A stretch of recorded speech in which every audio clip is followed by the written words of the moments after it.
नवंबर 2021 में सहाफत की दुनिया में एक इंतहाई अनहोना वाकया हुआ। जंग अखबार में एक खबर छपी कि गिलगित बल्तिस्तान की सुप्रीम एपीलेट कोर्ट के साबिक चीफ जस्टिस राना शमीम ने एक हल्फनामा तहरीर किया है और हल्फनामे में ये तहरीर है कि साबिक चीफ जस्टिस साकिब निसार ने जुलाई 2018 में उनके सामने फोन पर इस्लामाबाद हाई कोर्ट के जज को हिदायत जारी की कि नवाज शरीफ की जमानत ना ली जाए। अहम बात यह है कि ये झूठी खबर ऐन उस वक्त ब्रेक की गई जब इस्लामाबाद हाई कोर्ट में मरियम नवाज के खिलाफ अपील की समाअत शुरू होने वाली थी। इस झूठी खबर को बुनियाद बनाकर नून लीग के हमदर्द मीडिया ने तूफान बदतमीजी बर्पा कर दिया।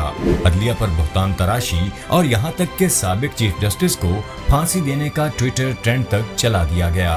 जंग और जियो ग्रुप से ताल्लुक रखने वाले मखसूस सहाफती गिरोह ने अपने तई नवाज शरीफ को क्लीन चिट दे दी। इस बयान पर इस्लामाबाद हाई कोर्ट ने नोटिस लिया।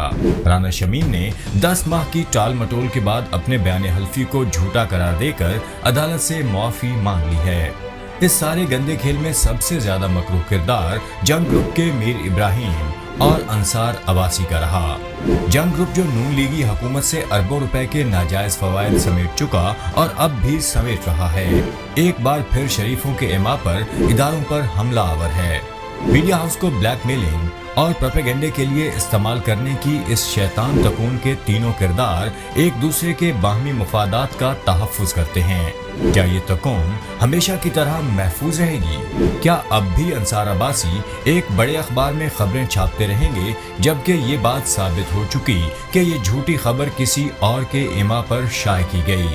क्या नवाज शरीफ, मीर इब्राहिम और अंसार अब्बासी को इस मकरूह फेल के बाद भी कौम पर मुसल्लत रहने की इजाज़त दी जाएगी? ये सवाल अपनी जगह खड़ा है कि ऐसे मीडिया ग्रुप्स और ऐसे सहाफ़ियों को मज़ीद सहाफ़त करने की इजाज़त कैसे दी जा सकती है।